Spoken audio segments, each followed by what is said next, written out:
So today we're going to talk about the difference in the pitfalls of using digitalized information versus original copies of different materials in order to survive a survival situation, SHTF, or a post-collapse environment.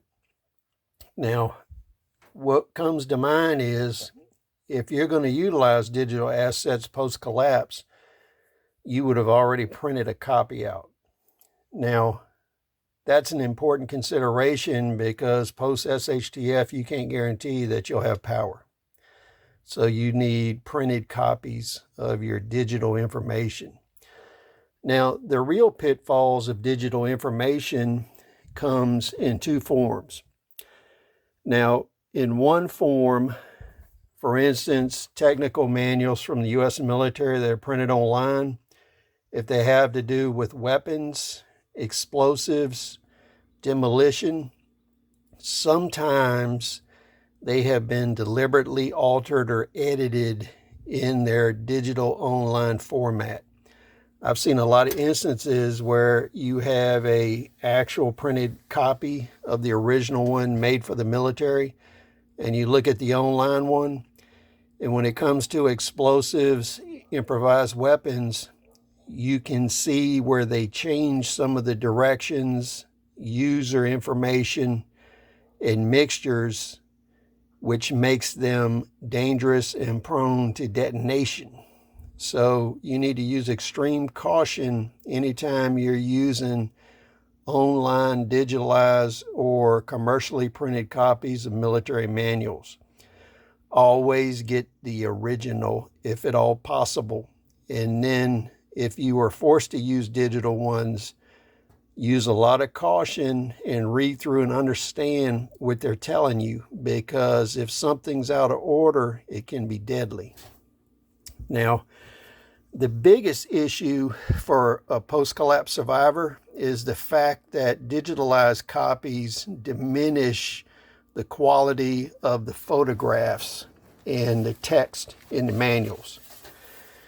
For instance, in this manual on port facilities, it shows you and provides detailed, clear images of wood sheet piles, which are rarely seen today, but would be a great asset in SHTF.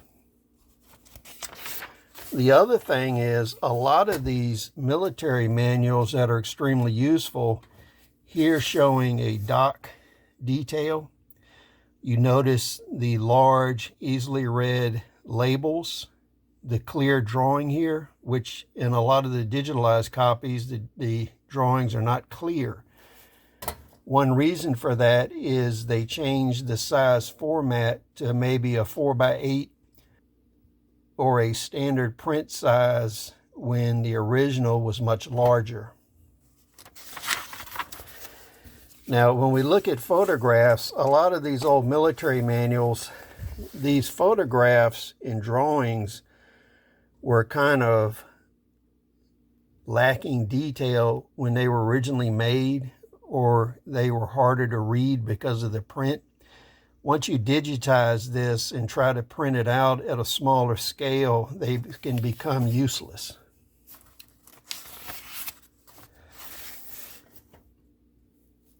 And then this is another example where you have clear print in drawings, because a lot of this light colored dash lines for the boards over top of this pier would not show up in the digitized copy.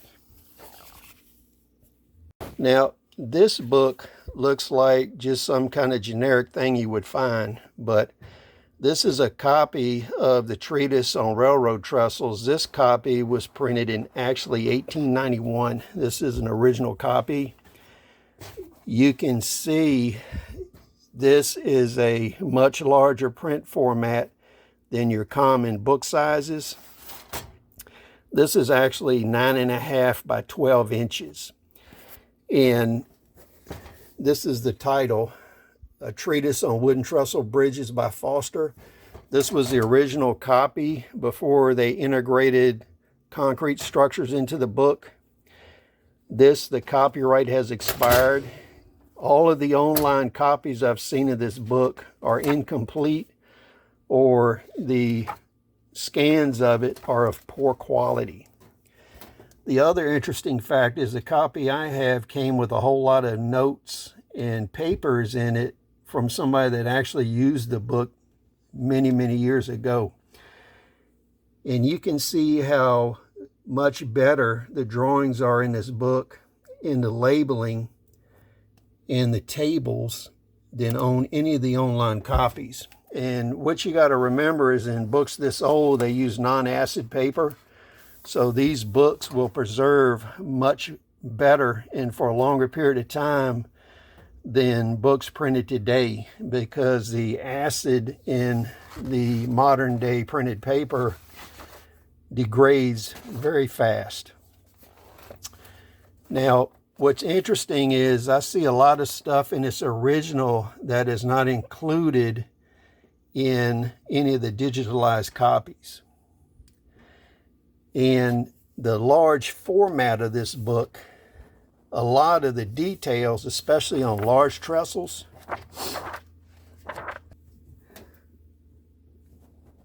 so when we're looking at this book and we're looking at large trestles of around 100 feet and others that are 40 to 60 feet, in this format of 9.5 by 12, I can actually read all of the details, the numbers, the angles, the size of the material.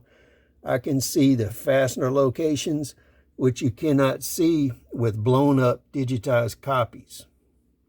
Now, this book is critical to any post-collapse engineering. It shows you how to use stone footings, concrete footings, how to use treated wood footings. And one of the most important things is how to build structures on the side of hills where you have a split footing. This is something you rarely see in engineering books today, but I have used this for 40 years, this technique.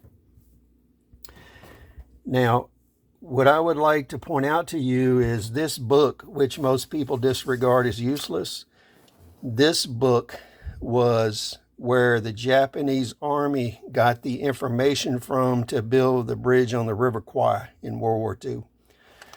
So a lot of Japan's World War II railway information came from them pirating this book and using it as a military manual.